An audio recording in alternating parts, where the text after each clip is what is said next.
Phones అనేది avoid చేయండి. So next step ఏంటంటే మీరు బేసిక్గా అప్లికేషన్ ఫామ్ ఫిల్ చేసేటప్పుడు మీ సిగ్నేచర్ ఉంటుంది కదా, మీ సిగ్నేచర్ అనేది మీరు వైట్ పేపర్ బ్లాక్ పెన్తో మాత్రమే చేయండి.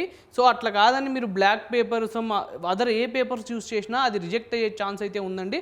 మీరు మీ అప్లికేషన్ ఫామ్ సిగ్నేచర్ సంబంధించింది అప్రూవ్డ్ అవ్వాలి, వెరిఫై అవ్వాలి అనుకుంటే మీరు ఒక వైట్ పేపర్ మీద బ్లాక్ పెన్తో మీ సిగ్నేచర్ అనేది చేసి దాన్ని స్కాన్ చేసి అప్లోడ్ అయితే చేయండి. సో మేజర్ ఇష్యూస్ ఇక్కడ నుంచే వస్తున్నాయి కాబట్టి ఇది మీరు ఓవర్కమ్ అయితే చేయాల్సి ఉంటుంది. సో నెక్స్ట్ స్టెప్ వచ్చేసి మనకి మీ అప్లికేషన్ ఫామ్లో అప్లోడ్ చేసిన డాక్యుమెంట్స్లో ఆధార్ కార్డ్ ఒకటండి. సో ఆధార్ కార్డ్ సంబంధించి ఫ్రంట్ అండ్ బ్యాక్ రెండు కలిపి ఒక పీడిఎఫ్లో అయితే మీరు రెడీకి పెట్టుకోండి. ఆ పీడిఎఫ్ కూడా మనకి లెస్ దాన్ 160 KB అయితే ఉండేటట్టు చూసుకోండి. సో అలా ఉంటేనే మనకి అది కంప్లీట్గా అప్లోడ్ అయితే అవుతుందండి.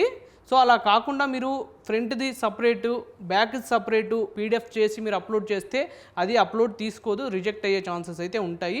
మీరు ఈ రెండు కలిపి ఒక పీడిఎఫ్లో అయితే తయారు చేసుకోండి. పీడిఎఫ్లో తయారు చేసుకున్న తర్వాత అది మనకి 160 కన్నా తక్కువ ఉండేలా చూసుకోండి. 160 కన్నా ఎక్కువ ఉన్నా కూడా మీ ఆ డాక్యుమెంట్ అనేది వాళ్ళకి సబ్మిషన్ అయితే అవ్వదు. సో కాబట్టి ఈ రెండు మేజర్ ఇష్యూస్ ఉన్నాయి కాబట్టి మీరు ఇది చాలా జాగ్రత్తగా అయితే చూసుకోవాలండి. సో ఇప్పుడు ఈ ఎక్స్టెండ్ చేశారు కదా application form last submission date, మీరు అప్లికేషన్ ఫామ్ ఇప్పుడు ఫిల్ చేసేటట్టు ఉంటే, ఇప్పుడు మీరు సబ్మిషన్ చేసేటట్టు ఉంటే సో 1-2 సార్లు చాలా జాగ్రత్తగా అయితే చూసుకొని మీరు అప్లికేషన్ ఫామ్ అనేది ఫిల్ చేయండి.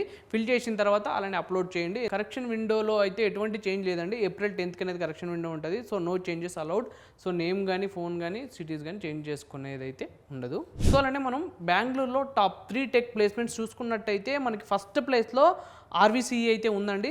దాదాపు మనకి హైయెస్ట్ ప్యాకేజ్ వచ్చేసి 62 lakhs per annum అయితే ఉంది. సో అలానే మనం సెకండ్ ప్లేస్ తీసుకున్నట్టయితే BMSCE అయితే ఉందండి. దానికి సంబంధించిన హైయెస్ట్ ప్యాకేజ్ వచ్చేసి మనకి 51.5 lakhs per annum అయితే ఉంది. మన థర్డ్ ప్లేస్ తీసుకున్నట్టయితే MSRIT ఉంది. దీంట్లో వచ్చేసి మనకి హైయెస్ట్ ప్యాకేజ్ వచ్చేసి 50 lakhs per annum అయితే ఉంటుందండి.